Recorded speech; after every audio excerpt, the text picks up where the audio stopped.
We are back with another World Cup match between India and Switzerland. India is PJ and Basel is Switzerland. You look at the standings, India is currently at number 1 with 3 wins and 0 losses. Switzerland is currently 2 wins and 1 loss, so this is a relatively big game.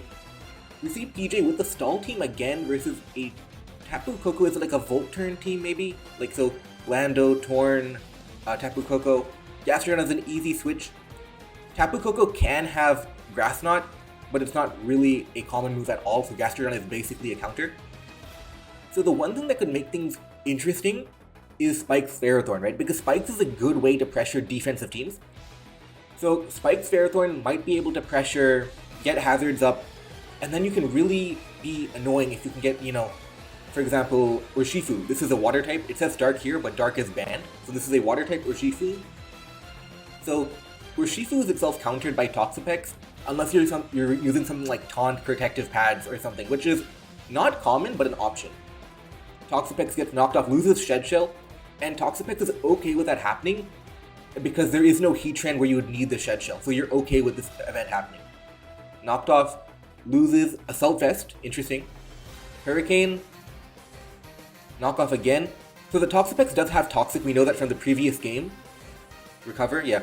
So PJ is just going for knockoffs to remove leftovers, remove any sort of healing item.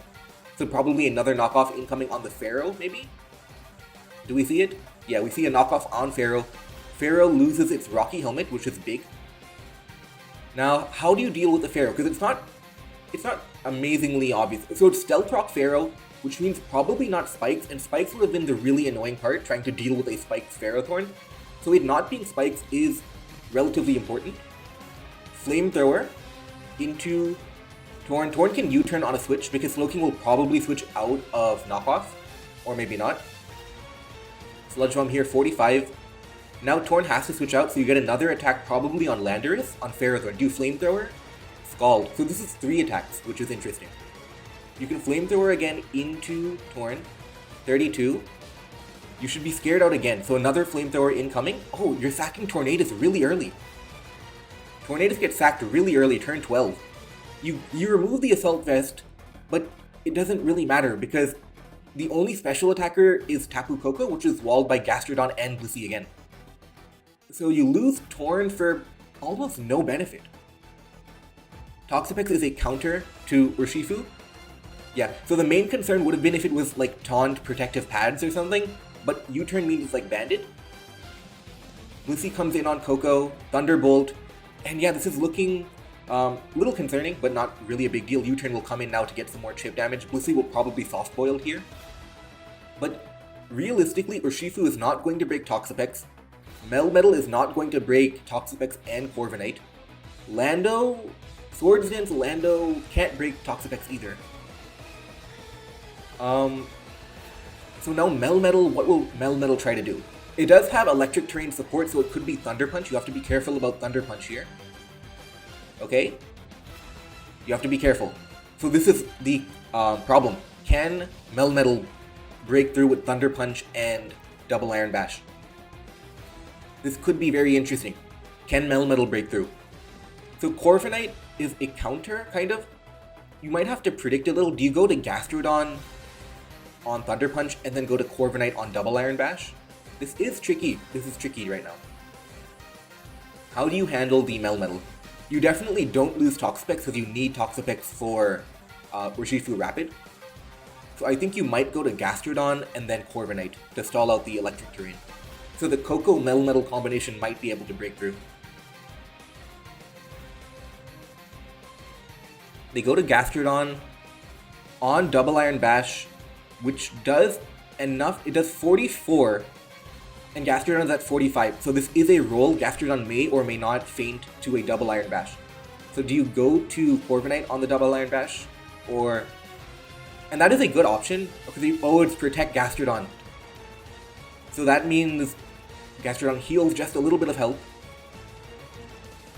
Is Superpower stronger than Double Iron Bash? How strong is Double Iron Bash? So 60 each with the stab boost, but then you also are not effective. So you can heal probably. Or you go to Corviknight. Do you body press for damage? You defog. Pharaoh is going to Leech Seed. Yeah.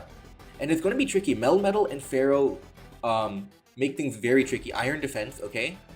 Stealth Rock. I think the goal is to keep hazards off, probably. But the combination of Coco and Melmetal is really going to be annoying here. So you defog. Oh, terrain goes off. So it's not that big a deal because you can remove the terrain. Now you go to Slowking Galar probably to get some health back, maybe. Because I feel like Tapu Koko is definitely going to U-turn here. So if they're going to U-turn, does that mean you go to Gastrodon? I think you can go to Gastrodon to try and heal some more on a U-turn. Yeah. 16%, that's a little too much damage. Maybe. What do you bring in now? Do you bring in Urshifu Rapid? You bring in Melmetal, okay? So you can protect one more time to heal. You go back up to 48, you're outside of range of Double Iron Bash. You go to Corviknight, probably to Pressure Stall, Superpower. Now you can heal on that, you can Roost on that. And Corviknight at full health can deal with Melmetal, that is going to be the main concern right now. So Tapu Koko will come in. And then Corviknight will recover. Then Koko is going to U-turn on... Okay, you go to Ferrothorn, not Koko. Corviknight. Do you body press for damage? I don't think you do. You can Iron Defense first, maybe? You Iron Defense first. Pharaoh uses Leech Seed. You have a free body press? Do you body press now, or do you, like, how scared are you of Koko? You could try and predict Koko and maybe go to Slowking Galar here, because you, even if they stay in for whatever reason, you have Flamethrower to hit it. Okay. 36 damage, which is decent. All of that gets healed back, of course, but... Thunderbolt, that's big damage. You might have to... We don't even know the item on Melmetal. Is it Assault Vest Melmetal? What is it, right? Because now the U-turn from Koko is going to come in, and Blissey is going to end up being foddered to Melmetal, right? So how do you deal with Melmetal Koko right now? This could be really interesting, how you deal with Melmetal Koko. The only problem is that Double Iron Bash PP can be stalled by Pressure Corviknight, so you have to be careful with how often you use Double Iron Bash. But Thunder Punch is more free. So you go to Gastrodon on U-turn. The main idea is to be denying Melmetal entry. So if you were to go to Blissey, for example, Melmetal would have pretty free entry into the game. So Gastrodon stops it just a little bit, not too much, but enough, because it can also stall Electric Terrain with Protect. 38, you can heal back. You can heal back to 44. Now, do you Thunder Punch predicting Corviknight right now? I think if you're Basil, you definitely Thunder Punch predicting Corviknight. You go to Corviknight, do you Thunder Punch? You don't. You don't Thunder Punch into Corviknight. Corviknight will be able to heal, and 2 more PP is gone from Melmetal. It's only at 3 PP left. You Roost on Superpower, but it's not going to KO. Or you Thunder Punch, okay. Now Corviknight can Body Press, for example. I think Corviknight can also consider going Gastrodon here. Yeah, exactly. Now Gastrodon comes in. Now Gastrodon can heal, and the Melmetal threat is gone for now, because Gastrodon can heal back. So the Double Iron Bash, Thunder Punch predictions are a lot easier now. Ferrothorn will be annoying with Stealth Rock, but I think Corviknight can always come in, always defog. Stealth Rock comes up, Corviknight will defog here. And what are the last moves on Pharaoh? Besides Leech, does it have knockoff, for example? Ooh, Leech Seed dodge. Not a really big deal, because 6 turns you're going to miss one of them. I mean, not 6 turns, but PP. And you can really see the effect of Pressure Corviknight, because now Pharaoh's PP is already half gone, Melmetal's PP is already half gone. So the 2 things that might have been able to break through, they're really losing PP, and they're losing it really fast. The Sol team is looking like it can win. It's just you have to be able to play around the Melmetal right now. Slowking will probably throw off a Scald here into Lando. This is defog Lando probably. Flamethrower into Lando. Critical hit, not really meaningful. Probably defog Lando, because you have Stealth Rock Pharaoh. U-turn, yeah, U-turn, Earthquake, defog, Toxic Lando. Koko will come back in. You probably... Pharaoh comes back in. So now Corviknight can body press for damage. Leech Seed PP is too low to actually beat Corviknight. Another dodge, not really eventful, but now you can body press into Tapu Koko. Or you can body press into Pharaoh, get good damage. Leech Seed now. And now they're definitely going to go to Koko, so if you want, you can predict Koko and go to Slowking Galar here. Exactly. You predict Koko, now you have another opportunity to attack with Slowking Galar. So you can Scald into Lando. I think you can do Sludge Bomb here. And now Koko is gone and the game is basically over. Without electric support, Melmetal can realistically not break anything.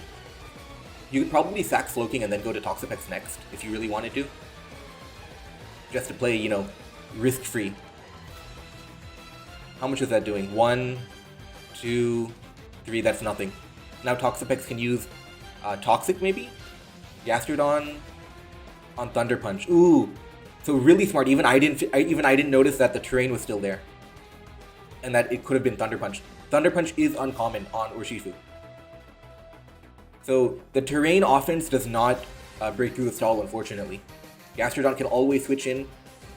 Now Gastrodon has a free Scald. It can burn, for example, Ferrothorn. Toxic Melmetal, interesting. Scald, if it gets the burn, the game's over. No burn. Now another Scald into Pharaoh. If it gets the burn, it will be a big deal. No burn. Corviknight is always free. Leech Seed. Again, two Leech Seed PP left. The game is basically over. You can Roost here, you can Defog. You can't really break through anymore. Not with the PP that you have left. Not enough PP left.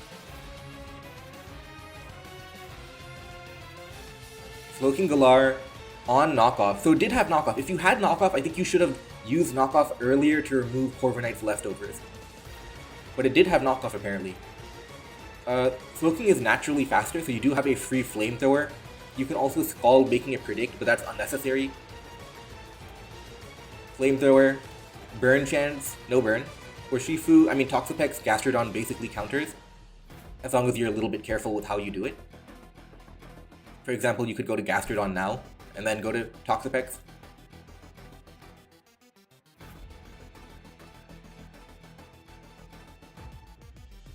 The problem is without electric terrain support, even with Thunder Punch, Urshifu cannot break Toxapex, and it's too bulky. So it's not going to happen, even with Thunder Punch. Pharaoh comes back in. Slowking Galar on Leech Seed. Only one Leech Seed PP left. Flamethrower coming in. Flamethrower has a burn chance on whatever comes in, so PJ will not bother predicting. He'll just always Flamethrower here. There we go. Pharaoh goes down, and looking like a pretty easy win. You don't even need Slowking anymore. It's a special Pokemon versus specially defensive Pokemon versus 3 physical attackers. Double Iron Bash, 1 more PP gone, 2 PP left. Now Toxapex has a free knockoff on Melmetal to remove leftovers. And basically over. Corviknight can always beat Melmetal. More PP gone. Double Iron Bash is out of PP now, which is a big deal. So this Melmetal actually loses to things like Clefable now. You can body press here for damage. Toxapex always counters Urshifu Rapid, and the game is over.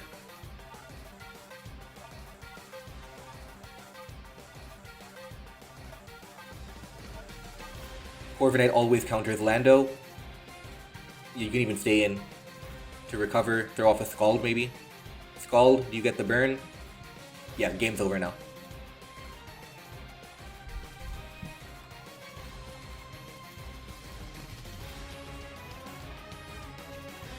Just some sacrificing versus Urshifu Rapid. Because you don't really need to win 6-0. You can win just fine with 5 or 4, doesn't really matter. But you cannot break Corviknight Toxapex with Urshifu Rapid, bulky Lando, and a burned Melmetal, so the game is over. Thunder Punch is doing nothing. And the game should be over. This is all going to be boring stuff, so I'll pause the video and come back after the game's over.